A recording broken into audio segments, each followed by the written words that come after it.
Halo sahabatku, selamat datang kembali di channel Kita Bercerita.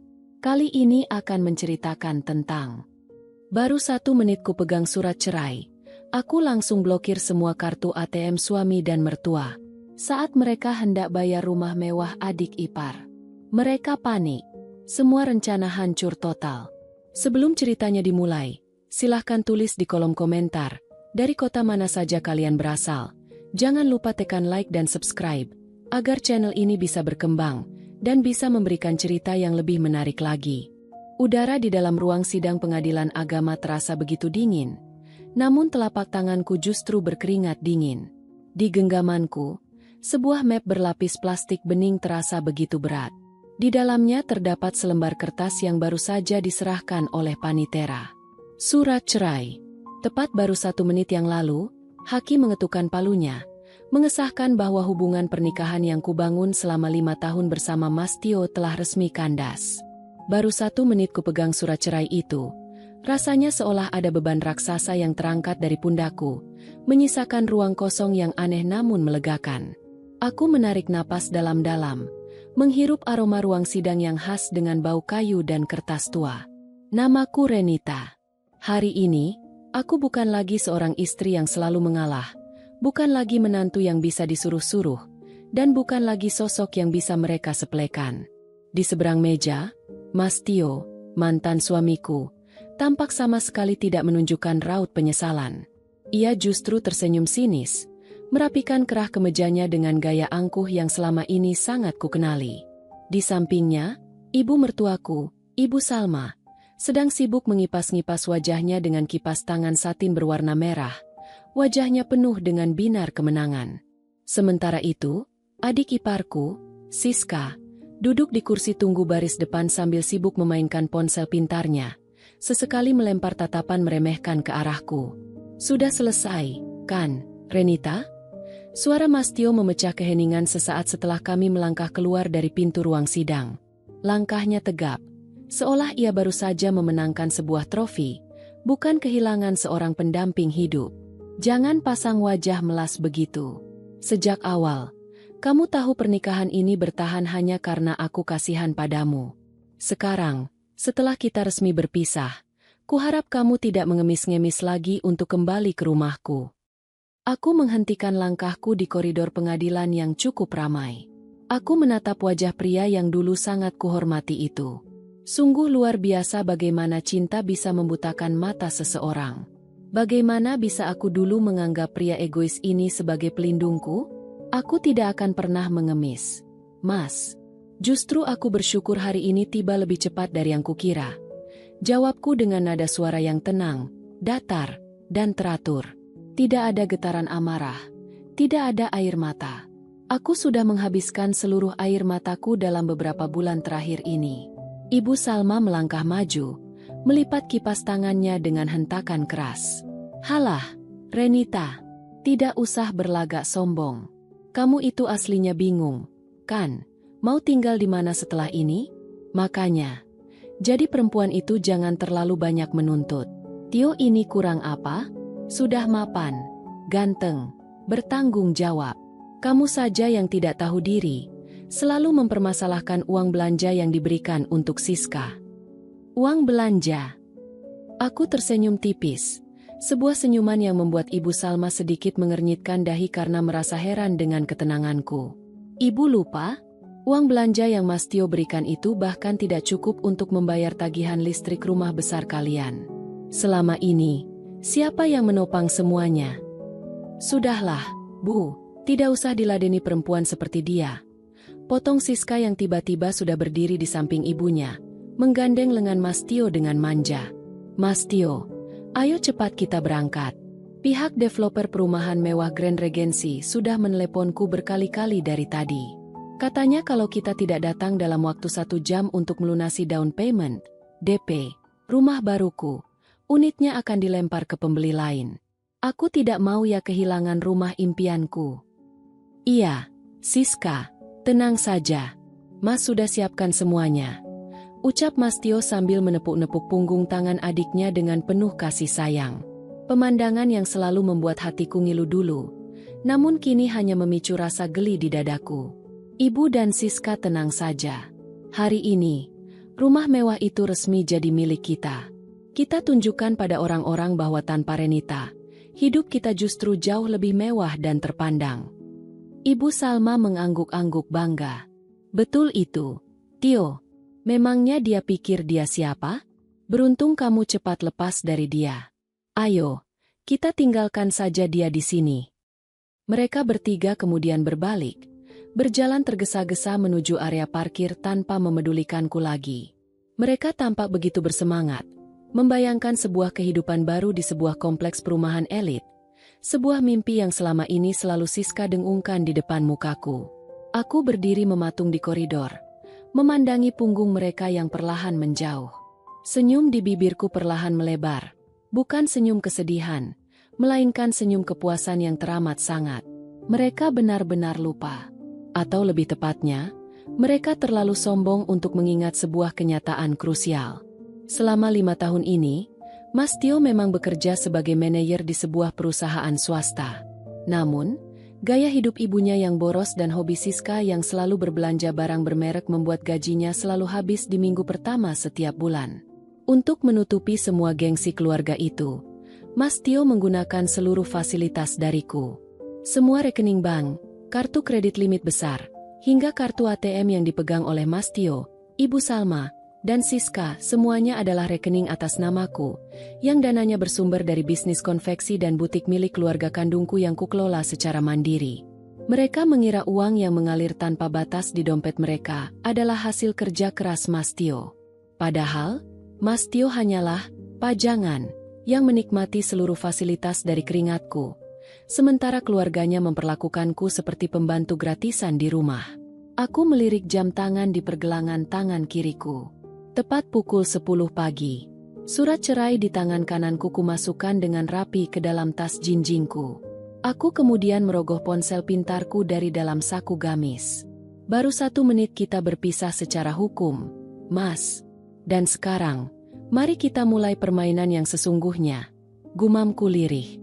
Aku membuka aplikasi mobile banking dari 3 bank berbeda yang selama ini kupakai untuk memfasilitasi kebutuhan mereka. Jari-jariku bergerak dengan sangat tenang namun pasti. Pertama, aku membuka rekening utama yang kartu ATM-nya dipegang oleh Mas Tio untuk keperluan operasional sehari-hari. Tanpa ragu, aku menekan tombol blokir kartu dan mengubah seluruh PIN aksesnya. Kedua, aku beralih ke rekening khusus yang kartu ATM-nya sengaja kuberikan kepada Ibu Salma dengan dalih, uang jajan bulanan, yang nilainya seringkali tidak masuk akal karena ia gunakan untuk arisan sosialita palsunya. Klik. Kartu itu kini berstatus nonaktif. Terakhir, aku membuka akun kartu kredit tambahan yang dipegang oleh Siska. Kartu yang rencananya akan ia gunakan hari ini untuk menggesek uang muka rumah mewah impiannya sebesar ratusan juta rupiah. Dengan satu sentuhan tegas, aku mematikan seluruh akses transaksi domestik maupun internasional pada kartu tersebut. Setelah selesai dengan urusan perbankan, aku menarik napas dalam-dalam, merasakan udara segar yang seolah baru pertama kali masuk ke dalam paru-paruku setelah bertahun-tahun lamanya terasa sesak. Aku berjalan perlahan menuju mobilku yang terparkir di sudut lain. Aku tahu persis kemana mereka pergi. Kompleks perumahan Grand Regency hanya berjarak 15 menit dari pengadilan ini. Aku tidak ingin melewatkan sebuah pertunjukan besar. Aku ingin melihat dengan mata kepalaku sendiri, bagaimana wajah-wajah angku itu akan berubah ketika menyadari bahwa seluruh kemewahan yang mereka pamerkan selama ini sebenarnya hanyalah istana pasir yang kubangun, dan hari ini, aku memilih untuk meruntuhkannya tanpa sisa. Sambil menyalakan mesin mobil, aku membayangkan kepanikan yang akan segera melanda mereka di kantor pemasaran perumahan mewah itu. Saat mereka hendak membayar, saat semua rencana besar mereka siap dieksekusi, disitulah kehancuran total akan dimulai. Dan kali ini, Renita tidak akan lagi menjadi wanita yang diam dan mengalah. Lampu lalu lintas di perempatan menuju kawasan Grand Regency menyala merah. Aku mengetuk-ngetukkan jari di atas kemudi mobil, menikmati alunan musik instrumental yang mengalir pelan dari pemutar audio. Di kursi penumpang sebelahku, tas jinjing berisi surat cerai itu masih tergeletak rapi. Di dalam hati, ada debaran yang aneh, bukan debaran ketakutan, melainkan antisipasi dari seorang penonton yang tahu persis bagaimana akhir dari sebuah drama. Aku melirik ponsel yang kuletakkan di dashboard. Layarnya masih bersih. Belum ada panggilan masuk atau pesan penuh makian dari Mas Tio maupun keluarganya. Tentu saja, batinku sambil tersenyum tipis. Mereka pasti baru saja sampai, atau mungkin sedang mengobrol santai dengan pihak marketing sambil meminum teh celup premium yang biasa disediakan di kantor pemasaran perumahan elit itu. Lampu berubah hijau. Aku menginjak pedal gas perlahan, mengarahkan mobilku memasuki gerbang megah Grand Regency yang dijaga oleh 2 satpam bertubuh tegap. Kawasan ini memang mewah, dengan deretan rumah berdesain modern minimalis dan taman-taman yang tertata rapi. Dulu, Siska selalu merengek setiap kali kami melewati daerah ini, mengatakan bahwa seorang sarjana sepertinya tidak pantas tinggal di rumah kontrakan biasa dan harus memiliki hunian di sini agar status sosialnya terangkat. Dan Mas Tio, sebagai kakak yang selalu ingin terlihat sebagai pahlawan tanpa modal, langsung menyanggupinya tanpa pernah berpikir dari mana uangnya berasal. Aku memarkirkan mobilku agak jauh dari lobi kantor pemasaran, berlindung di balik bayangan pohon palem yang besar agar mobilku tidak langsung dikenali oleh mereka. Dari balik kaca jendela yang gelap, aku bisa melihat mobil Mas Tio terparkir tepat di depan pintu masuk. Aku memutuskan untuk turun. Dengan langkah anggun dan jilbab yang tertata rapi, aku melangkah memasuki gedung berarsitektur kaca tersebut. Suasana di dalam kantor pemasaran sangat sejuk dan terkesan eksklusif. Di salah satu sudut ruangan, dekat maket perumahan yang besar, aku melihat mereka. Mas Tio duduk dengan menyilangkan kaki, sesekali mengangguk-angguk mendengarkan penjelasan seorang pria berkemeja rapi yang kuyakin adalah manajer pemasaran. Di sampingnya, Ibu Salma sibuk melihat-lihat brosur dengan senyum yang tidak pernah lepas dari wajahnya yang penuh bedak tebal. Sementara Siska, dengan gaya manja yang biasa ia tunjukkan, sudah memegang sebuah pulpen, siap menandatangani berkas di atas meja. Aku memilih berdiri di balik sebuah pilar marmer yang cukup besar. Tidak terlalu dekat namun cukup untuk mendengar percakapan mereka dengan jelas. Jadi, Mas Tio dan Mbak Siska, semuanya sudah sesuai dengan kesepakatan kita di teleponnya. Ucap sang marketing dengan nada sangat ramah dan penuh hormat. Unit Blok A nomor 5, tipe sudut dengan pemandangan langsung ke taman utama. Total down payment yang harus diselesaikan hari ini adalah 250 juta rupiah agar unitnya bisa langsung kami kunci atas nama Mbak Siska. Ah, iya, tidak masalah. Langsung diproses saja, Mas. Jawab Mas Tio dengan nada meremehkan, seolah uang 250 juta itu hanyalah recehan di dalam dompetnya. Ia menoleh ke arah Siska. Siska, keluarkan kartu kredit yang waktu itu. Pakai yang itu saja untuk DP-nya. Nanti cicilan bulanannya baru Mas yang urus dari rekening utama. Siap. Mas Tio sayang. Duh, makin sayang deh sama Mas. Seru Siska dengan suara yang agak dikeraskan. Sengaja agar orang-orang di sekitar mendengar betapa beruntungnya ia memiliki kakak yang kaya raya. Siska membuka tas tiruan merek terkenal miliknya dengan gerakan dramatis, lalu mengeluarkan sebuah kartu kredit berwarna platinum berkilau. Kartu itu adalah kartu kredit tambahan yang terhubung langsung dengan rekening bisnis konveksiku. Kartu yang baru saja, tepat 10 menit yang lalu, kuubah statusnya menjadi blokir permanen. Ini, Mas. Silakan digesek. Tolong prosesnya yang cepat ya, kami agak buru-buru. Ujar Siska sambil menyodorkan kartu itu kepada sang marketing dengan senyum lebar. Baik, Mbak Siska. Mohon tunggu sebentar ya. Saya ambil mesin edisinya terlebih dahulu. Kata pria marketing itu seraya berdiri dengan sopan dan melangkah menuju meja kasir yang berada tidak jauh dari tempatku berdiri. Aku melirik jam di ponselku. Permainan sesungguhnya akan segera dimulai dalam hitungan detik.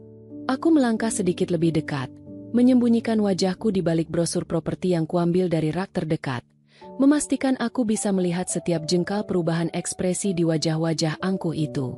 Petugas pemasaran itu kembali dengan sebuah mesin edisi hitam di tangannya. Senyumnya masih mengembang sempurna, mencerminkan pelayanan kelas 1 untuk calon penghuni kawasan elit. Di mejanya, Ibu Salma sudah mulai membicarakan rencana dekorasi gorden dan jenis sofa yang akan dibeli untuk mengisi ruang tamu rumah baru Siska. Mereka benar-benar sudah merasa di atas angin, seolah kunci rumah itu sudah berada di dalam genggaman mereka. "Baik, Mbak Siska, saya izin gesek kartunya ya," ucap petugas itu dengan nada sopan yang khas. "Silakan, Mas. Langsung diproses saja, tidak usah ragu-ragu," sahut Mas Tio, menyandarkan punggungnya ke kursi kulit dengan gaya seorang bos besar yang memegang kendali penuh. Dari balik pilar marmer, aku memperhatikan jemari petugas itu dengan saksama. Ia menggesek kartu platinum itu pada mesin. Bunyi bip pertama terdengar. Mesin itu terdiam sejenak, memproses data ke server pusat bank. Di meja, Siska masih sibuk mengagumi kukunya yang baru saja dihias di salon kecantikan kemarin sore, menggunakan uang yang juga ditarik dari rekeningku. Namun, beberapa detik berlalu, dan kertas tanda terima yang biasanya keluar dengan cepat dari mesin EDC tak kunjung muncul. Mesin itu justru mengeluarkan bunyi bip-bip-bip yang pendek dan berulang, menandakan adanya masalah dalam transaksi. Dahi petugas marketing itu sedikit berkerut. Ia menatap layar kecil pada mesin, lalu menatap kartu di tangannya, dan kembali menatap Siska dengan tatapan ragu. "Maaf, Mbak Siska, sepertinya ada kendala sedikit. Tulisannya decline atau ditolak. Boleh saya coba sekali lagi?" Siska langsung menghentikan gerakannya. Wajahnya yang tadinya ceria berubah sedikit tegang, namun ia cepat-cepat menguasai diri. "Loh, ditolak bagaimana? Coba dicek lagi, Mas. Mungkin sinyal mesinnya yang jelek. Itu kartu limitnya besar sekali. Tidak mungkin ditolak hanya untuk uang muka segini." "Ah, iya. Mungkin masalah jaringan, Mbak. Saya coba sekali lagi ya," kata petugas itu berusaha menenangkan. Ia mengulang prosesnya dari awal, memasukkan nominal 250 juta rupiah, lalu menggesek kartu itu kembali. Suasana di meja itu tiba-tiba menjadi agak sunyi. Ibu Salma menghentikan kibasan kipas tangannya. Matanya tertuju pada mesin kecil itu. Mas Tio juga mulai memajukan posisi duduknya. Alisnya bertaut. Bip-bip-bip. Bunyi yang sama kembali terdengar. Kali ini, mesin EDC itu menampilkan pesan yang lebih spesifik di layarnya. "Bagaimana, Mas?" tanya Mas Tio. Suaranya kini terdengar agak berat dan tidak sesantai tadi. Petugas marketing itu berdeham pelan. Ekspresi wajahnya yang tadi penuh hormat kini berubah menjadi sedikit formal dan waspada. "Mohon maaf yang sebesar-besarnya, Mas Tio, Mbak Siska. Keterangan di layar mesin kami tertulis card blocked atau kartu telah diblokir oleh pihak bank pemilik rekening utama. Transaksi sama sekali tidak bisa dilanjutkan dengan kartu ini." "Apa? Diblokir?" Siska langsung berdiri dari kursinya. Suaranya meninggi hingga memicu beberapa orang di kantor pemasaran itu menoleh ke arah mereka. "Tidak mungkin. Mas Tio, ini bagaimana? Kartu ini kan baru kemarin aku pakai untuk belanja di mall dan sama sekali tidak ada masalah." "Siska, tenang dulu, jangan bikin malu di sini," bisik Ibu Salma sambil menarik ujung baju anaknya. Meskipun wajah Ibu Salma sendiri kini sudah mulai memucat. Mas Tio langsung merebut kartu itu dari tangan petugas marketing. Ia menatap benda pipih berwarna platinum itu dengan tatapan tidak percaya. "Mas, coba pakai mesin EDC dari ban yang lain. Mungkin mesin Anda yang rusak. Kartu ini milik perusahaan keluarga kami. Tidak mungkin tiba-tiba diblokir tanpa ada pemberitahuan." "Betul itu. Pasti mesin kalian yang bermasalah," cerocos Siska. Wajahnya mulai memerah karena malu didengar oleh staf pemasaran yang lain. "Mohon maaf, Mbak, Mas. Kami memiliki 3 mesin EDC dari bank yang berbeda di sini. Jika keterangannya sudah diblokir dari pusat, dicoba di mesin manapun hasilnya akan tetap sama." Jelas petugas itu dengan nada yang mulai dingin. Profesionalitasnya tetap terjaga. Namun kehangatan yang tadi ia tunjukkan kini telah menguap. Aku yang berdiri di balik pilar hampir saja kelepasan tertawa melihat kepanikan yang mulai merayap di wajah mereka. "Ini baru permulaan, Mas Tio. Ini baru satu kartu. Kamu belum tahu bahwa seluruh isi dompetmu hari ini sudah berubah menjadi tumpukan plastik yang tidak berguna." "Sudah, tidak usah ribut," kata Mas Tio, berusaha menjaga gengsinya di depan petugas properti. Ia merogoh dompet kulitnya yang tebal, lalu mengeluarkan sebuah kartu ATM berwarna hitam. Pakai kartu debit saya saja. Kita langsung potong dari rekening tabungan. Tolong diproses, Mas. Mas Tio memberikan kartu ATM utamanya. Kartu yang selama ini ia bangga-banggakan sebagai bukti kesuksesannya. Padahal di dalamnya mengalir seluruh keuntungan dari butik dan konveksi milik keluargaku. Ia tersenyum kaku kepada petugas itu, mencoba meyakinkan diri bahwa masalah ini hanya salah paham kecil. Namun, aku tahu pasti, badai yang sesungguhnya baru saja akan menerjang mereka. Suasana di dalam ruangan berpendingin udara itu mendadak terasa begitu mencekik bagi keluarga Mas Tio. Petugas marketing menerima kartu debit hitam itu dengan senyuman yang kini tampak dipaksakan. Rasa hormat yang berlebihan tadi perlahan-lahan luntur, digantikan oleh tatapan menilai yang tajam.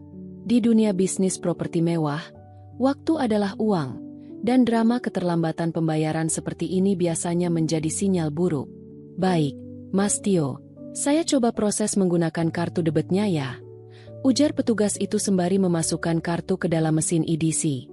Mas Tio mengangguk pongah, meski aku bisa melihat jakunnya naik turun saat ia menelan ludah. Ia melirik ke sekeliling ruangan, mencoba memastikan apakah ada orang lain yang memperhatikan mereka.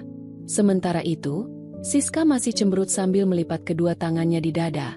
Wajahnya ditekuk dalam-dalam karena kesal momen pamerannya harus terganggu oleh kendala teknis. Tenang saja, Siska. Saldo di kartu Mas yang ini sangat lebih dari cukup untuk sekadar membayar DP rumah ini. Bahkan kalau mau melunasi sekarang juga bisa. Bisik Mas Tio dengan suara yang sengaja agak dikeraskan, mencoba mengembalikan harga dirinya yang sempat anjlok. Ibu Salma yang duduk di sampingnya menghela napas lega, lalu kembali mengibas-ngibaskan kipas satinnya. Iya, Siska, kakakmu ini kan manajer hebat. Uangnya tidak akan habis hanya karena urusan kecil begini. Paling-paling sistem banknya saja yang sedang error. Mendengar bisikan penuh kepalsuan itu, aku hampir tidak bisa menahan diri untuk tidak mencemooh. Sistem bank tidak sedang error, Ibu mertua. Sistem keadilanlah yang sedang bekerja hari ini. Petugas marketing selesai memasukkan nominal angka 250 juta rupiah ke mesin. Ia kemudian menyodorkan mesin kecil itu ke hadapan Mas Tio. Silakan masukkan nomor PIN-nya, Mas. Dengan gerakan jemari yang mantap dan penuh percaya diri, Mas Tio menekan 6 digit angka yang selama ini selalu ia gunakan. Angka-angka yang merupakan tanggal lahirnya sendiri, sebuah PIN yang dengan sengaja aku atur saat membuatkan rekening itu untuknya dulu. Setelah menekan tombol hijau, ia menyandarkan kembali punggungnya, menunggu kertas putih keluar dari mesin. Namun, yang terdengar kembali adalah bunyi yang paling tidak ingin mereka dengar. Bip bip bip. Layar mesin EDC berkedip merah. Petugas marketing itu mengernyitkan dahi lebih dalam. Ia menatap layar, lalu menatap Mas Tio dengan tatapan yang kini benar-benar dingin. Maaf sekali, Mas Tio. Transaksinya gagal lagi. Keterangannya, PIN salah. Apa? PIN salah. Mas Tio terlonjak dari kursinya. Wajahnya yang tadi memerah karena menahan gengsi kini mendadak pucat pasi. Tidak mungkin. Saya tidak pernah mengganti PIN kartu ini sejak pertama kali punya. Mas pasti salah lihat, atau mesinnya yang salah membaca input saya. Saya tidak salah lihat, Mas. Ini layarnya jelas tertulis, PIN salah. Dan jika salah memasukkan PIN sekali lagi, kartu ini otomatis akan terblokir oleh sistem keamanan bank. Jawab petugas marketing itu. Suaranya kini terdengar tegas dan tanpa basa-basi lagi. Kepanikan yang nyata mulai merayap di mata Mas Tio. Tangannya mulai gemetar saat ia merebut kembali kartu debit hitam itu. Ia segera merogoh kantong celananya dan mengeluarkan ponsel pintarnya. Tunggu sebentar. Saya cek lewat mobile banking dulu. Pasti ada yang tidak beres dengan pihak bank hari ini. Aku memperhatikan dari balik brosur properti bagaimana jemari Mas Tio dengan panik membuka aplikasi perbankan di ponselnya. Ia memasukkan kata sandi aksesnya dengan terburu-buru, bahkan sampai salah menekan tombol beberapa kali karena jarinya yang basah oleh keringat dingin. Namun, begitu ia berhasil menekan tombol masuk, sebuah notifikasi besar muncul di layar ponselnya. Akses akun ditangguhkan. Silakan hubungi kantor cabang terdekat atau pemilik rekening utama. Wajah Mas Tio seketika berubah layu, seolah seluruh darah di tubuhnya mendadak surut ke kaki. Ia menatap layar ponsel itu dengan tatapan kosong dan tidak percaya. Rekening itu, rekening yang selama ini menjadi sumber kekuasaan dan kesombongannya di depan keluarga dan diriku, kini mengatup rapat, mengunci semua kemewahan semu yang ia nikmati. Mas Tio, bagaimana ini? Kok lama sekali? Rengek Siska. Suaranya mulai bergetar karena panik melihat perubahan drastis pada wajah kakaknya. Mas, pihak kasir dari tadi melihat ke arah kita terus. Aku malu. Mas, ayo cepat bayar. Diam kamu, Siska. Jangan cerewet. Bentak Mas Tio tiba-tiba, membuat Siska dan Ibu Salma tersentak kaget. Ini pertama kalinya Mas Tio membentak adik kesayangannya itu di depan umum. Ibu Salma langsung memegang lengan putranya dengan cemas. Tio, ada apa sebenarnya? Kenapa kamu malah membentak adikmu? Uangnya ada, kan? Mas Tio tidak menjawab. Keringat dingin kini bercucuran di pelipisnya. Ia tahu persis apa arti dari notifikasi di ponselnya tadi. Pemilik rekening utama. Dan pemilik sejati dari seluruh uang dan fasilitas yang ia gunakan selama 5 tahun ini adalah wanita yang baru saja 1 menit lalu ia ceraikan di pengadilan agama. Suasana di sudut kantor pemasaran itu kini benar-benar mencekam. Siska menutupi sebagian wajahnya dengan tas. Merasa berpasang-pasang mata dari meja lain kini tengah berbisik-bisik membicarakan mereka. Petugas marketing yang sejak tadi melayani mereka kini berdiri, melipat kedua tangannya di depan dada dengan ekspresi yang tidak lagi bersahabat. Bagaimana, Mas Tio? Mbak Siska? Jika memang belum siap melakukan pelunasan hari ini, mohon maaf, unit Blok A nomor 5 harus kami tawarkan kepada antrean calon pembeli berikutnya. Sudah ada 3 orang yang mengantre sejak pagi, ucap petugas itu. Nadanya terdengar seperti sebuah ultimatum yang dingin. Tunggu, Mas, jangan begitu dong. Kakak saya ini orang kaya. Manajer, masalah uang segini mah kecil bagi kami, seru Ibu Salma, mencoba membela harga diri keluarganya yang sudah berada di ujung tanduk. Suaranya yang melengking justru membuat beberapa staf keamanan di dekat pintu mulai melangkah mendekat, mengantisipasi keributan. Ibu, tolong diam, bisik Mas Tio dengan nada mendesis. Giginya gemeretak menahan malu yang teramat sangat. Wajahnya yang biasa tegap dan angkuh kini tampak kusut. Napasnya memburu, sementara jarinya masih terus mencoba menekan-nekan layar ponsel, berharap keajaiban datang dan aplikasi perbankan itu terbuka kembali. Namun, hasil yang didapat tetap sama. Layar ponselnya tetap menampilkan penolakan yang dingin. Pada titik inilah, aku memutuskan bahwa pertunjukan ini sudah cukup dinikmati dari balik bayangan. Ini saatnya sang sutradara sejati menampakkan diri di hadapan para pemeran drama yang malang ini. Aku menurunkan brosur properti yang sejak tadi menutupi sebagian wajahku. Dengan langkah yang tenang, teratur, dan anggun, aku berjalan keluar dari balik pilar marmer.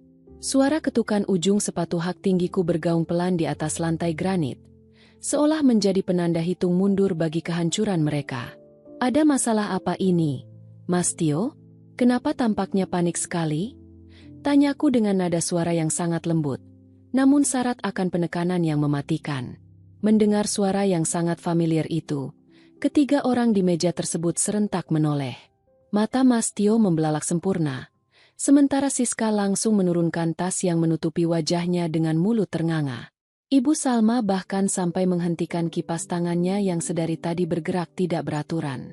Renita, kenapa kamu bisa ada di sini? Bentak Mas Tio.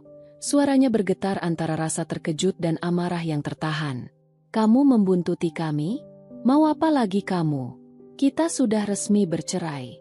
Jangan coba-coba mengacaukan urusan keluargaku. Aku berjalan mendekat, lalu berdiri tepat di samping meja mereka, berhadapan langsung dengan Mas Tio yang kini tampak seperti singa yang kehilangan taringnya. Aku tersenyum manis, senyuman paling tulus yang bisa kuberikan setelah bertahun-tahun menahan sabar. Mengacaukan urusanmu? Sama sekali tidak, Mas. Aku hanya kebetulan lewat setelah dari pengadilan, dan melihat mantan suamiku yang hebat ini sedang kesulitan membayar uang muka rumah mewah untuk adik tercintanya. Jawabku tenang, lalu beralih menatap petugas marketing yang tampak kebingungan melihat kedatanganku. "Selamat siang, Mas. Saya Renita." "Selamat siang, Ibu Renita. Apakah Ibu mengenal mereka?" tanya petugas marketing itu. Nada suaranya mendadak kembali ramah begitu melihat ketenangan dan pembawaanku yang berwibawa. "Tentu saja. Pria ini baru 1 menit yang lalu resmi menjadi mantan suami saya," jawabku tanpa ragu. "Dan saya hanya ingin memberitahu Anda satu hal penting, agar Anda tidak membuang-buang waktu berharga Anda di sini." "Renita, tutup mulutmu," teriak Ibu Salma. Wajahnya memerah padam sampai ke leher. "Jangan dengarkan perempuan ini, Mas Marketing. Dia ini hanya cemburu karena anak saya mau membelikan adiknya rumah mewah. Sementara dia sendiri sekarang menggelandang setelah diusir dari rumah kami." Aku tidak memedulikan makian Ibu Salma. Aku merogoh tas jinjingku, mengeluarkan dompet kartu berbahan kulit premium milikku, lalu mengeluarkan kartu debit utama yang identik dengan milik Mas Tio, namun dengan nama Renita Anindya yang tertera jelas di atas lambang platinumnya. "Mas Marketing, Anda bisa menghentikan semua proses transaksi dengan kartu-kartu yang mereka pegang," ucapku tegas, menyodorkan kartu milikku agar petugas itu bisa melihatnya. "Sebab, seluruh rekening, kartu kredit, dan fasilitas perbankan yang mereka gunakan untuk bertransaksi hari ini adalah rekening atas nama saya. Dan baru 1 menit setelah surat cerai itu saya pegang, saya sudah memblokir total semua aksesnya." Mendengar kalimat itu, seluruh ruangan seakan mendadak senyap. Siska menatap kartu di tanganku dengan wajah yang seketika pucat pasi bagai mayat, sementara Mas Tio terduduk lemas di kursinya, menyadari bahwa seluruh topeng kesombongan yang ia kenakan selama ini telah hancur berkeping-keping di depan publik. Petugas marketing itu menatap kartu di tanganku, lalu beralih menatap layar mesin edisi, dan akhirnya memandang Mas Tio dengan tatapan yang kini sepenuhnya meremehkan. Sebagai seorang profesional di bidang properti mewah, ia tentu langsung paham apa yang sedang terjadi. Pria gagah yang sejak tadi berlagak seperti konglomerat ini ternyata hanyalah seorang parasit yang hidup dari kekayaan istrinya. "Oh, jadi begitu," gumam petugas marketing itu sembari menarik kembali berkas-berkas perjanjian dari hadapan Siska. Ia merapikannya dengan hentakan cepat di atas meja. "Kalau begitu, mohon maaf yang sebesar-besarnya. Karena pemilik rekening utama tidak memberikan izin dan seluruh transaksi ditolak, maka pengajuan unit blok A nomor 5 atas nama Mbak Siska hari ini resmi kami batalkan." "Mas, tunggu dulu. Jangan dibatalkan." Siska histeris. Ia mencoba meraih ujung berkas itu, namun petugas marketing dengan cekatan memasukkannya ke dalam map besar. "Mas Tio, lakukan sesuatu. Aku tidak mau tahu. Hari ini aku harus dapat rumah ini. Teman-teman arisanku sudah tahu semua kalau aku mau pindah ke Grand Regency." "Siska, diam," bentak Mas Tio, namun suaranya tidak lagi menggelegar seperti tadi. Suaranya bergetar hebat. Ia berdiri dari kursinya, menatapku dengan mata yang memerah karena perpaduan antara amarah dan rasa malu yang amat sangat. "Renita, kamu keterlaluan. Kenapa kamu tega melakukan ini pada kami? Kamu sengaja mempermalukan aku dan keluargaku di depan umum, iya? Keterlaluan." Aku menaikkan sebelah alis, menatap pria yang kini tampak begitu kecil di mataku. "Di mana letak keterlaluanku, Mas? Aku hanya mengambil kembali apa yang menjadi hakku. Bukankah tadi di koridor pengadilan kamu sendiri yang bilang kalau tanpa aku, hidup kalian akan jauh lebih mewah dan terpandang? Aku hanya membantu mewujudkan ucapanmu. Silakan beli rumah mewah ini dengan uangmu sendiri. Uang hasil jerih payahmu sebagai manajer hebat. Kamu." Mas Tio mengepalkan tinjunya. Napasnya memburu kasar. "Kamu tahu sendiri gajiku bulan ini sudah habis untuk membayar DP mobil barumu kemarin." "Mobil baruku? Atau mobil baru yang kamu atasnamakan ibumu?" Potongku cepat dengan nada sedingin es. "Jangan dikira aku tidak tahu, Mas. Kamu mengambil uang dari rekening konveksiku untuk mencicil mobil yang bahkan aku sendiri tidak pernah diizinkan untuk menyetirnya. Dan sekarang, setelah kita bercerai, jangan harap sepeser pun uang dari bisnis keluargaku bisa kamu sentuh lagi." Ibu Salma yang sejak tadi membisu karena syok, Tiba-tiba maju dan menunjuk mukaku dengan jarinya yang bergetar. Renita, kamu menantu durhaka. Kamu lupa siapa yang sudah membimbingmu selama 5 tahun ini? Tio ini suamimu. Berani-beraninya kamu memperlakukan kami seperti pengemis. Saya tidak memperlakukan ibu seperti pengemis. Ibu sendiri yang memilih untuk berlagak seperti ratu dengan uang orang lain. Jawabku tanpa sedikit pun gentar. Aku melangkah satu tindakan lebih dekat ke arah Ibu Salma, membuat wanita tua itu refleks mundur selangkah. 5 tahun saya diam, Bu. Saya diam saat Ibu meminta emas batangan untuk kado ulang tahun Ibu. Saya diam saat Siska meminta kartu kredit saya untuk jalan-jalan ke luar negeri bersama teman-temannya. Saya diam karena saya menghormati Mas Tio sebagai suami saya. Tapi hari ini, setelah palu hakim diketuk, rasa hormat itu sudah habis tak bersisa. Beberapa calon pembeli di meja lain kini terang-terangan menonton kami. Bahkan ada yang berbisik sambil tersenyum menyindir ke arah keluarga Mas Tio. Suasana yang tadinya eksklusif kini berubah menjadi panggung sandiwara yang memuakkan bagi mereka. Siska mulai menangis sesenggukan. Bukan karena sedih pernikahanku hancur, melainkan karena meratapi nasib rumah impiannya yang kini melayang di depan mata. Mas Tio, pameran di Instagramku bagaimana? Aku sudah terlanjur membuat status kalau hari ini mau house tour rumah baru. Sudah, Siska. Ayo kita pulang, bentak Mas Tio. Wajahnya sudah sewarna kepiting rebus karena menahan malu yang luar biasa. Ia menyambar dompet dan ponselnya yang tergeletak di meja, lalu berbalik membelakangiku. Namun, sebelum ia sempat melangkah lebih jauh, aku kembali bersuara, menghentikan langkah mereka untuk kesekian kalinya. Oh iya, Mas. Satu hal lagi. Mas Tio menoleh dengan tatapan membunuh. Apa lagi, Renita? Aku tersenyum tipis, mengeluarkan sebuah kunci dari dalam tas jinjingku. Kunci rumah yang selama 5 tahun ini kami tempati bersama. Mulai sore ini, jam 5 tepat, tukang kunci akan datang untuk mengganti seluruh slot kunci rumah utama. Jadi, kuharap kamu, Ibu, dan Siska sudah mengemas seluruh barang-barang pribadi kalian sebelum jam 5. Karena rumah itu dibeli dengan sertifikat atas nama ibundaku. Mendengar kalimat pamungkas itu, Ibu Salma hampir saja kehilangan keseimbangan jika tidak segera dirangkul oleh Siska. Istana pasir yang mereka banggakan selama ini benar-benar telah runtuh total, rata dengan tanah, tanpa menyisakan satu pun celah untuk mereka kembali menyombongkan diri. Mendengar pengumuman mengejutkan itu, Mas Tio terpaku di tempatnya berdiri, seolah-olah seluruh persendian di tubuhnya baru saja dikunci rapat. Wajahnya yang semula memerah menahan amarah kini berganti menjadi pucat pasi, persis seperti warna kertas surat cerai yang ada di dalam tasku. Kakakmu mengusir kami, Renita? Tanya Mas Tio dengan suara yang mendadak parau, kehilangan seluruh keangkuhan yang beberapa menit lalu ia pamerkan di hadapan petugas marketing. Itu rumah kita, tempat kita tinggal selama 5 tahun ini. Kamu tidak bisa mengusir ibuku dan Siska begitu saja. Rumah kita. Aku menyunggingkan senyum getir sembari merapikan letak tas jinjingku. Rumah itu dibeli secara tunai oleh ayah dan ibuku sebagai hadiah pernikahan kita. Tapi ingat, Mas, sertifikatnya tetap atas nama ibuku. Selama 5 tahun ini, aku mengizinkan keluargamu tinggal di sana secara gratis karena aku mengira kamu adalah suami yang tahu cara menghargai istri.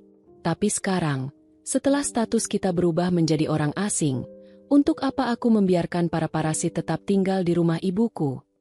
Renita, kamu keterlaluan. Kamu tega melihat orang tua luntang-lantung di jalanan? Teriak Ibu Salma dengan sisa-sisa keberaniannya. Meskipun kini tubuhnya sudah bergetar hebat bersandar pada bahu Siska. Ibu tidak akan luntang-lantung di jalanan. Ibu kan masih punya rumah kontrakan lama di kampung. Jawabku dengan nada datar tanpa emosi. Rumah yang dulu ibu sebut sempit dan pengap saat pertama kali Mas Tio memboyong ibu ke rumahku. Sekarang, rumah itu adalah tempat terbaik untuk ibu belajar kembali arti tahu diri. Kurang ajar kamu, Renita. Siska menyela. Air matanya kini benar-benar tumpah, merusak riasan wajahnya yang tebal. Mas Tio, ayo kita pergi dari sini. Jangan mau merendahkan diri di depan perempuan sombong ini. Kita cari hotel bintang 5. Kita sewa rumah yang lebih mewah dari ini. Sewa dengan uang apa, Siska? Bentak Mas Tio tiba-tiba, menoleh ke arah adiknya dengan tatapan frustrasi yang mendalam. Napasnya memburu. Kamu tidak dengar tadi? Semua rekeningku diblokir. Uang cash di dompetku bahkan tidak sampai 500.000 rupiah. Bagaimana bisa kita menyewa hotel bintang 5? Siska langsung bungkam. Matanya mengerjap-ngerjap tidak percaya melihat kakaknya yang selalu ia anggap sebagai sumber uang tak terbatas kini tampak begitu rapuh dan tak berdaya. Petugas marketing Grand Regency yang sejak tadi menyaksikan pertengkaran keluarga itu berdeham pelan, memberikan isyarat kepada dua petugas keamanan yang berada di dekat lobi. Mohon maaf, Bapak dan Ibu. Jika urusan administrasi sudah selesai, atau dibatalkan, kami mohon agar pembicaraan pribadi ini dilanjutkan di luar area kantor pemasaran. Kehadiran Bapak dan Ibu mulai mengganggu kenyamanan calon konsumen kami yang lain. Kalimat pengusiran halus itu bagai tamparan keras tepat di wajah Mas Tio. Pria yang beberapa saat lalu melangkah masuk ke gedung ini dengan dagu terangkat, kini terpaksa melangkah keluar dengan kepala tertunduk, diikuti oleh ibu dan adiknya yang terus bersungut-sungut menahan malu. Mereka berjalan cepat menuju area parkir, menghindari tatapan mata orang-orang di dalam lobi yang kini terang-terangan menertawakan nasib mereka. Aku berjalan beberapa langkah di belakang mereka, tidak terburu-buru. Aku ingin memastikan bahwa mereka benar-benar keluar dari kawasan ini. Saat melewati pintu kaca, aku melirik jam tanganku kembali. Pukul 11:15 siang. Masih ada waktu kurang dari 6 jam sebelum tukang kunci pilihanku datang ke rumah utama. Ketika sampai di area parkir, aku melihat Mas Tio sedang berusaha menyalakan mesin mobilnya dengan tangan yang gemetar. Ibu Salma dan Siska sudah duduk di dalam, sengaja menutup kaca rapat-rapat karena enggan melihat wajahku lagi. Sebelum aku melangkah menuju mobilku sendiri, Mas Tio menurunkan kaca jendela mobilnya sedikit. Kamu akan menyesal melakukan ini, Renita. Desis Mas Tio dengan tatapan penuh dendam yang coba ia tutupi dengan sisa-sisa harga dirinya. Kamu pikir tanpa kamu, aku tidak bisa sukses? Lihat saja nanti, aku akan membuktikan kalau aku bisa membeli rumah yang jauh lebih mewah dari Grand Regency ini dengan hasil keringatku sendiri. Aku menghentikan langkahku tepat di samping pintu mobilnya. Aku menatap matanya dalam-dalam, lalu menggelengkan kepala perlahan dengan rasa iba yang tulus. Iba melihat tingkat delusi seorang pria yang tidak tahu cara berkaca. Aku tunggu hari itu tiba, Mas. Tapi untuk saat ini, sebaiknya kamu bergegas. Waktumu untuk mengemas baju-baju bermerekmu yang kubelikan hanya sampai jam 5 sore. Lewat dari itu, semua barang kalian akan kubuang ke tempat sampah. Ucapku dengan senyuman tenang yang paling mematikan. Tanpa menunggu jawabannya, aku berbalik dan berjalan menuju mobilku. Di dalam kabin mobil yang sejuk, aku menyandarkan punggungku ke sandaran kursi, menghirup napas sedalam-dalamnya. Perasaan lega ini begitu nyata. Hari ini, badai pertama telah berlalu, dan mereka baru saja merasakan percikan pertamanya. Permainan sesungguhnya baru saja dimulai, dan aku tidak akan membiarkan mereka lolos begitu saja sebelum mereka membayar semua air mata yang pernah kujatuhkan selama 5 tahun ini. Deru mesin mobilku terdengar halus, kontras dengan gemuruh di dalam dada yang perlahan mulai mereda menjadi sebuah kepuasan yang dingin. Dari kaca spion, aku melihat mobil sedan hitam milik Mas Tio melaju tergesa-gesa meninggalkan pelataran parkir Grand Regency. Ban mobilnya sempat berdecit keras di atas aspal, memamerkan kepanikan dan ego pengemudinya yang sedang hancur lebur. Aku tidak langsung mengikuti mereka. Aku sengaja memberi mereka waktu 1-2 menit untuk merasakan cengkeraman realitas yang baru. Aku meraih ponselku yang berada di dashboard, lalu menghubungi Mbak Ambar, kepala produksi di butik dan konveksi utamaku. Halo, Assalamualaikum, Mbak Ambar. Sapaku dengan nada suara yang kembali formal dan tenang. Waalaikumsalam, Mbak Renita. Bagaimana sidangnya? Mbak, lancar? Suara Mbak Ambar terdengar cemas namun penuh perhatian di seberang sana. Ia adalah salah satu orang kepercayaan keluargaku yang tahu persis bagaimana tabiat Mas Tio selama ini. Alhamdulillah, Mbak. Semua sudah selesai secara hukum. Detik ini juga, saya sudah resmi berpisah. Jawabku tegas. Mbak Ambar, saya mau minta tolong. Tolong utus 4 orang anak buah kita dari bagian gudang yang berbadan tegap untuk datang ke rumah utama sekarang juga. Bawa 1 mobil pickup operasional. Ada jeda sejenak di seberang telepon. Baik, Mbak. Untuk angkut barang-barang Mbak Renita. Bukan. Aku tersenyum tipis, menatap lurus ke arah jalan raya di depan. Untuk memastikan bahwa mantan suami saya dan keluarganya tidak membawa satupun barang yang bukan milik mereka saat mereka angkat kaki sore ini. Dan jam 5 tepat, pastikan Pak Joko, tukang kunci langganan kita, sudah berdiri di depan pagar rumah. Dimengerti, Mbak Renita. Segera saya koordinasikan dengan anak-anak gudang. Mereka akan sampai di sana sebelum jam 1 siang. Jawab Mbak Ambar dengan nada penuh semangat. Seolah ia juga sudah lama menantikan hari kebebasanku ini. Setelah memutus panggilan, aku menginjak pedal gas dan melajukan mobilku membelah jalanan kota yang mulai padat oleh aktivitas makan siang. Tujuan utamaku sekarang adalah rumah itu. Rumah berlantai 2 dengan arsitektur klasik modern yang terletak di kawasan perumahan klaster yang tenang. Rumah yang selama 5 tahun ini kuhias dengan penuh rasa cinta, namun perlahan berubah menjadi penjara emosional karena keserakahan satu keluarga. Sepanjang perjalanan yang memakan waktu 30 menit, pikiranku melayang pada ingatan masa lalu. Aku ingat betul bagaimana Ibu Salma seringkali mengundang teman-teman pengajiannya ke rumah itu, lalu dengan bangga memamerkan setiap sudut rumah seolah-olah itu adalah hasil jerih payah putra sulungnya. Tio itu anak yang berbakti. Belum genap 30 tahun sudah bisa belikan ibu rumah sebesar ini. Menantu saya ini tinggal menikmati saja. Begitulah kalimat yang pernah tidak sengaja kudengar dari balik pintu dapur 2 tahun lalu. Saat itu, aku hanya bisa mengelus dada, menahan diri agar tidak merusak wajah suamiku di depan tamu-tamunya. Tapi hari ini, tiras kepalsuan itu sudah robek total.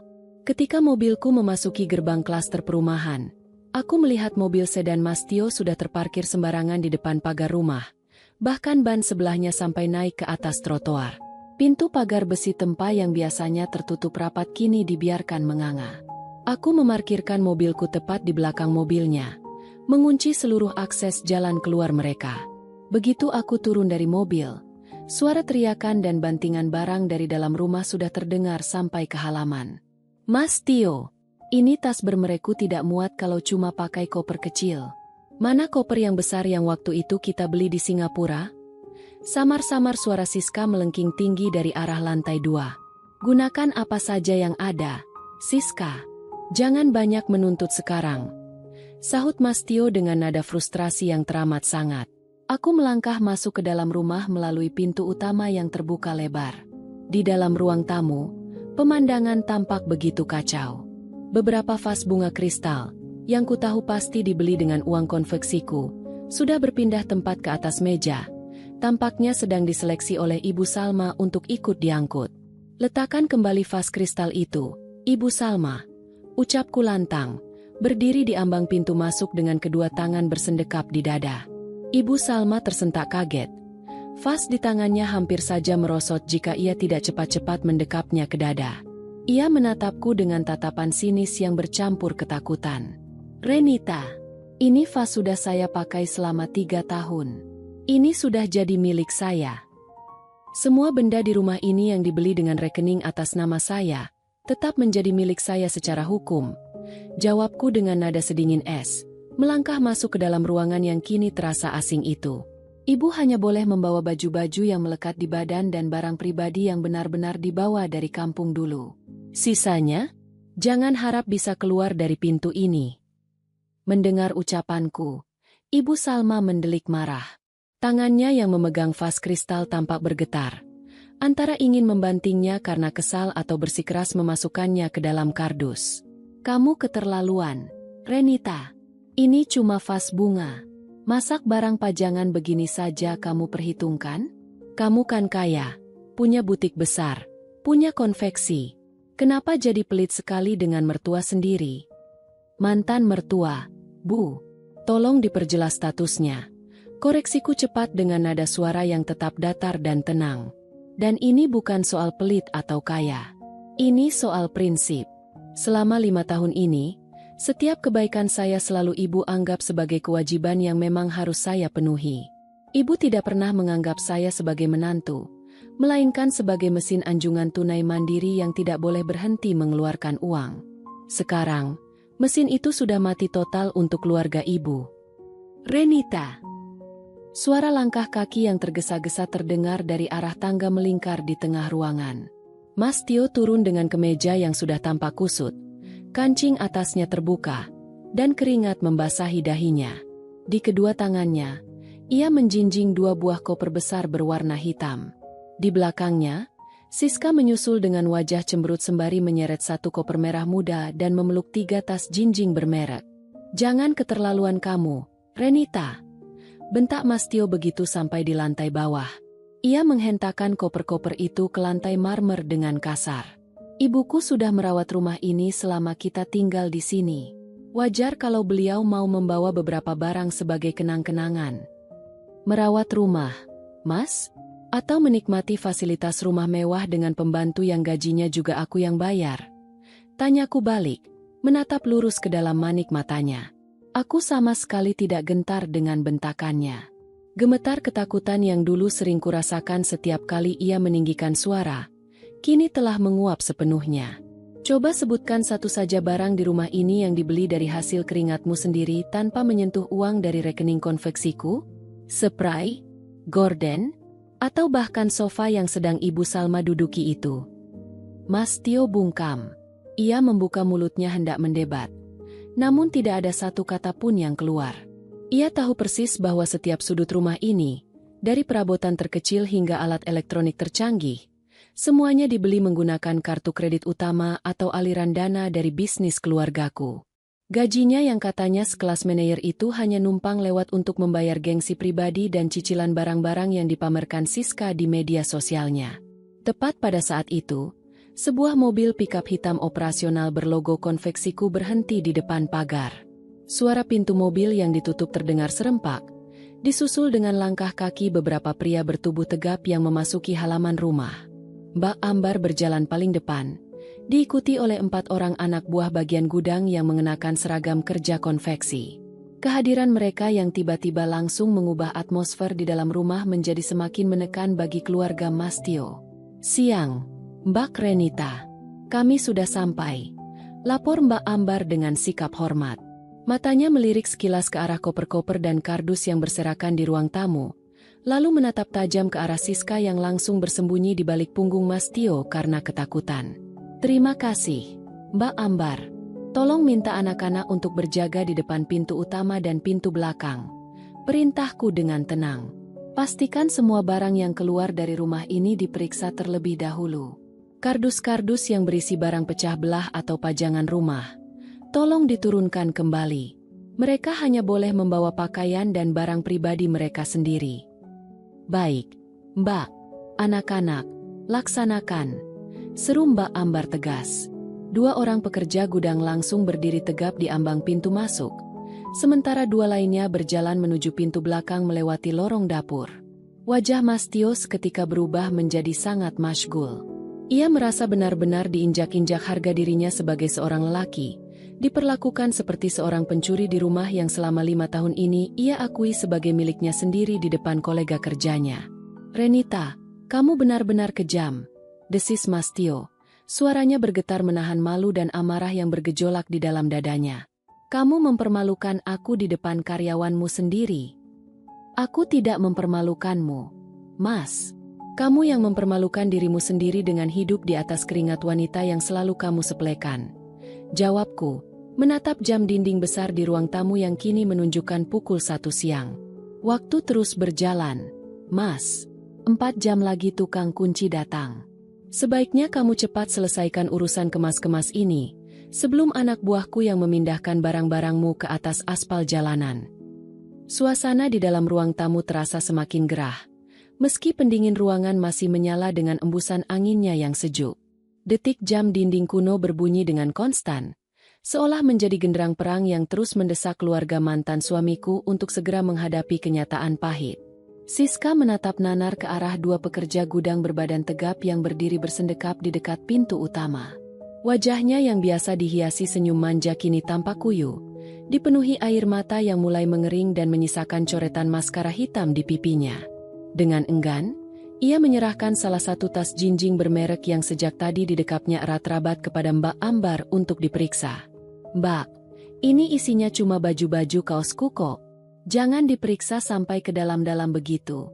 Dong, kurang kerjaan sekali," protes Siska dengan suara yang melemah, mencoba melakukan perlawanan kecil yang sia-sia. Mbak Ambar tidak memedulikan racunan Siska. Dengan sarung tangan kainnya, ia membuka resleting tas tersebut dan merogoh bagian dalamnya. Benar saja, di sela-sela tumpukan baju, Mbak Ambar menemukan sebuah pengering rambut profesional berlapis krom dan sebuah speaker nirkabel premium yang biasa terpasang di kamar tamu. "Maaf, Mbak Siska. Barang-barang elektronik ini dibeli menggunakan inventaris rumah utama. Sesuai perintah Mbak Renita, barang ini harus ditinggalkan," ucap Mbak Ambar dengan nada suara yang sangat datar, lalu mengeluarkan kedua benda itu dan meletakkannya begitu saja di atas meja marmer. "Mas Tio, lihat itu. Masak barang begitu saja tidak boleh dibawa?" Adu Siska sambil menghentakkan kakinya ke lantai, beralih memegangi lengan kakaknya dengan ekspresi penuh harap. Mas Tio tidak menjawab. Ia hanya berdiri mematung di tengah ruangan, menatap kosong ke arah lantai. Kedua tangannya yang mengepal di dalam saku celana tampak bergetar hebat. Pria itu tampaknya sudah kehabisan energi untuk berdebat. Seluruh pasokan kesombongan yang biasanya ia dapatkan dari kartu ATM-ku telah putus, meninggalkan dirinya yang asli, seorang pria biasa dengan beban finansial yang menumpuk dan ego yang terluka parah. Sementara itu, Ibu Salma duduk di sudut sofa dengan wajah yang terlihat jauh lebih tua dari usia sebenarnya. Kipas satin merahnya tergeletak begitu saja di lantai. Dilupakan. Matanya menatap lurus ke arahku dengan pandangan yang sulit diartikan. Ada kemarahan yang membara, namun terselip ketakutan yang besar akan masa depan mereka setelah keluar dari pintu rumah ini. "Renita." Suara Mas Tio akhirnya terdengar lagi, memecah keheningan yang canggung di antara kami. Ia melangkah satu tindakan lebih dekat ke arahku.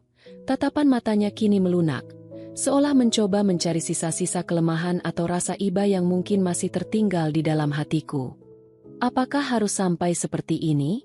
Kita bisa membicarakan ini baik-baik, kan?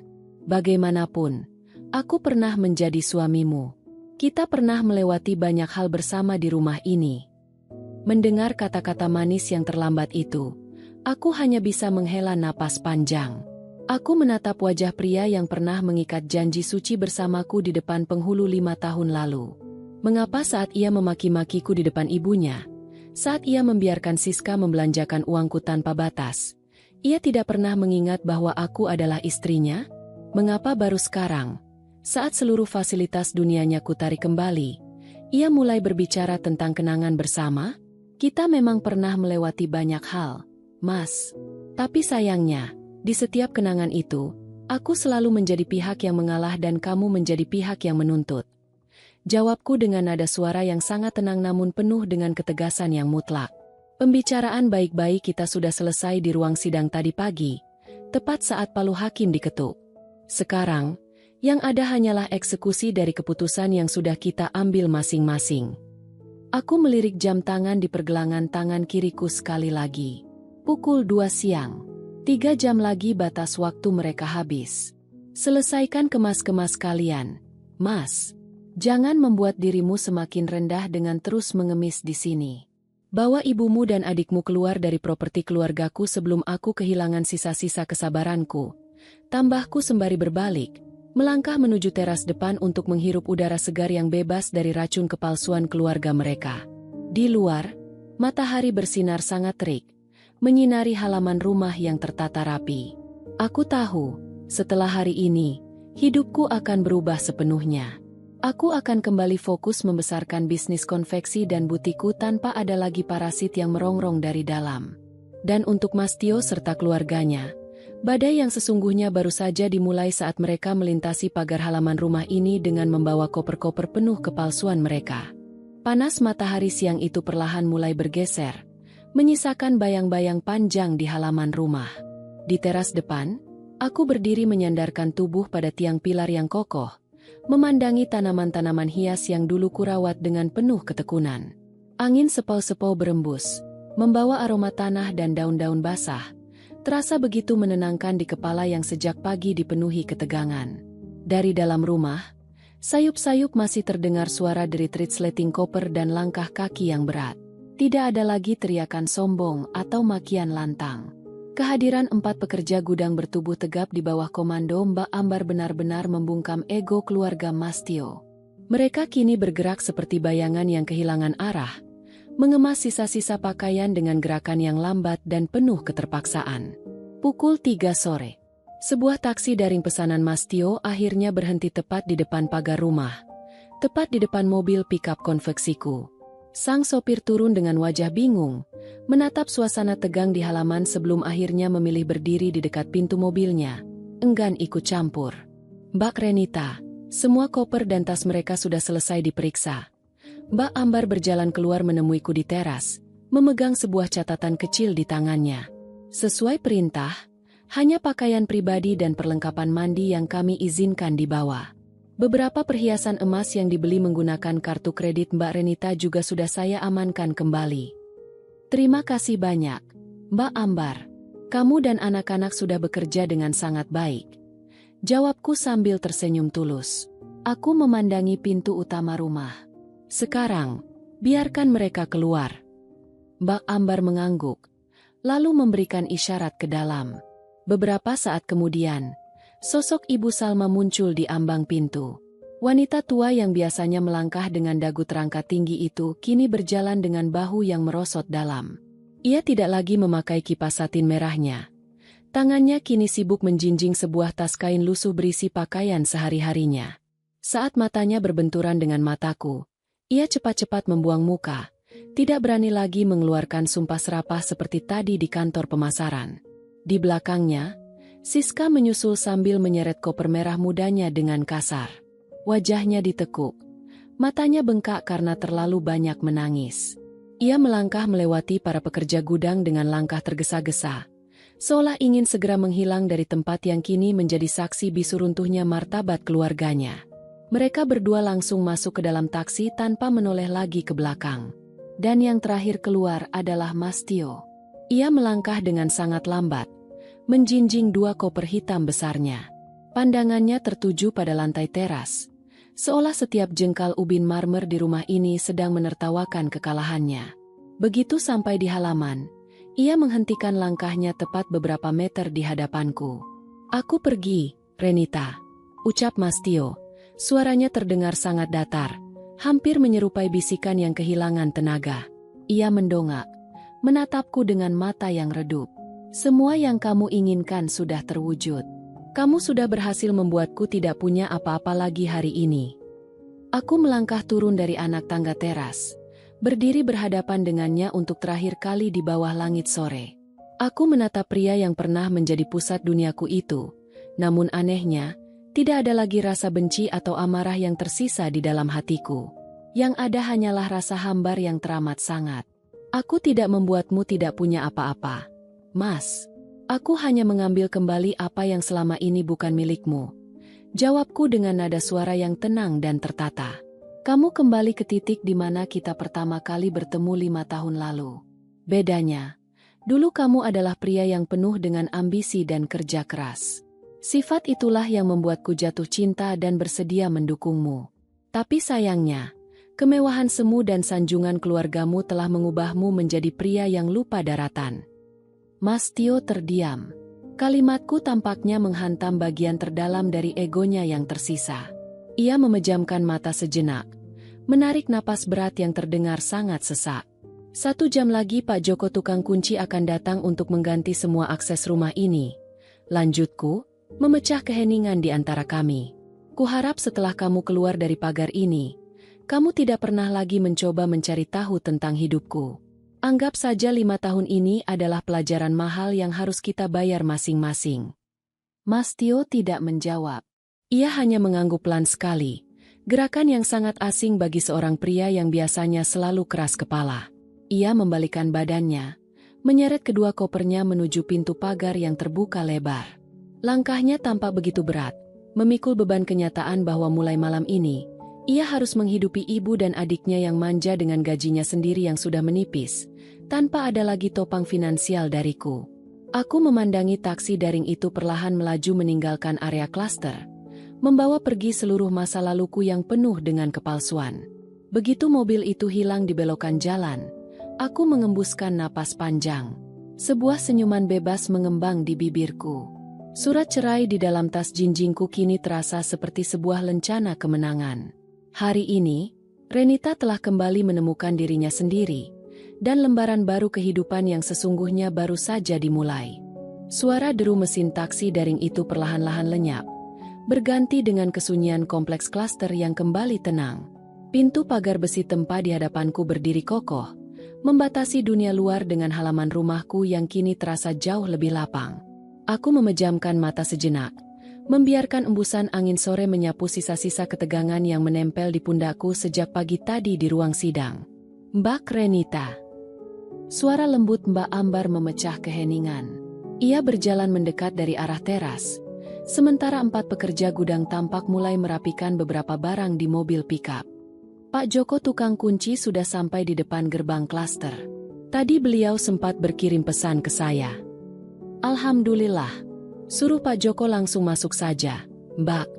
Jawabku sembari membalikkan badan, menatap fasad rumah berlantai 2 yang kini sepenuhnya kembali ke tanganku. Tidak lama kemudian, Pak Joko datang dengan sepeda motornya, membawa sekotak besar peralatan dan beberapa set slot kunci pintu yang masih baru dalam kemasan plastik. Tanpa membuang waktu, pria paruh baya yang sudah bertahun-tahun menjadi langganan konveksi keluargaku itu langsung bekerja. Suara ketukan palu, putaran obeng, dan gemerincing logam baru yang dipasang pada pintu utama seolah menjadi melodi penutup dari babak kelam kehidupanku. Satu persatu slot kunci diganti. Kunci pintu utama, pintu belakang, hingga pintu balkon di lantai atas. Ketika Pak Joko menyerahkan seikat kunci baru yang berkilau ke telapak tanganku, rasanya seolah-olah aku sedang menerima kendali penuh atas takdirku sendiri. Semua sudah selesai dan dipastikan aman, Mbak Renita. Kunci yang lama sudah tidak akan bisa membuka pintu-pintu ini lagi, ucap Pak Joko ramah seraya merapikan kembali peralatannya. "Terima kasih banyak, Pak Joko. Ini sangat berarti untuk saya," ujarku tulus seraya memberikan upah yang lebih dari cukup atas kerja cepatnya. Setelah Pak Joko dan rombongan pekerja gudang Mbak Ambar pamit undur diri untuk kembali ke konveksi, suasana rumah menjadi benar-benar sepi. Aku melangkah masuk ke dalam, menutup pintu utama yang baru saja diganti kuncinya, dan memutar anak kunci dari dalam. Bunyi klik yang dihasilkan terasa begitu memuaskan. Rumah ini kini steril dari energi negatif orang-orang yang hanya tahu cara memanfaatkan kebaikanku. Aku berjalan mengitari ruang tamu, menatap sofa marmer yang kini bersih dari kardus-kardus pakaian kumal milik Siska atau vas bunga kristal yang hampir digondol Ibu Salma. Di atas meja, pengering rambut profesional dan speaker nirkabel yang tadi disita Mbak Ambar masih tergeletak rapi. Aku tersenyum tipis melihat benda-benda itu. Esok hari, aku akan meminta asisten rumah tanggaku untuk menjual atau mendonasikan barang-barang itu. Aku tidak ingin ada satupun benda yang mengingatkanku pada keserakahan mereka. Aku berjalan menuju dapur, menyeduh secangkir teh melati hangat, lalu membawanya ke area taman belakang.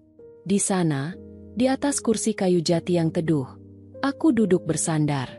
Aku merogoh ponsel dari saku, berniat memastikan tidak ada lagi hal yang mengganjal. Saat menyalakan layar, ada belasan panggilan tak terjawab dan pesan singkat dari nomor Mas Tio yang masuk beberapa menit lalu. Rupanya, ia baru menyadari bahwa hidup di dunia nyata tanpa kartu ATM-ku tidaklah semudah membalikan telapak tangan. "Renita, tolong jangan sekejam ini."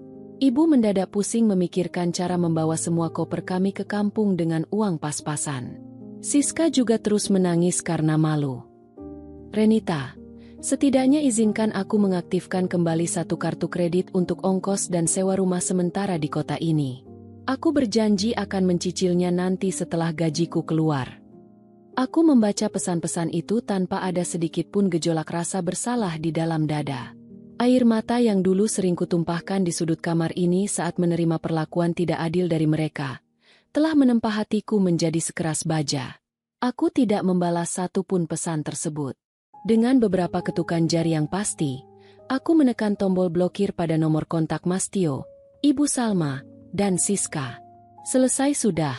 Garis pembatas telah ditarik, dan mereka berada di sisi masa lalu yang telah kukubur dalam-dalam. Matahari perlahan tenggelam di ufuk barat, memancarkan warna jingga keemasan yang indah di langit sore. Aku menyesap teh melati hangatku perlahan, merasakan ketenangan yang luar biasa meresap ke dalam jiwa. Baru beberapa jam yang lalu aku memegang surat cerai itu dengan tangan gemetar di koridor pengadilan agama. Baru beberapa jam yang lalu mereka panik dan rencana hidup mewah mereka hancur total karena ego yang terlalu tinggi. Namun kini, di bawah langit sore yang damai, aku tahu bahwa keputusan untuk berdiri tegak dan berhenti menjadi wanita yang lemah adalah keputusan terbaik dalam hidupku. Namaku Renita.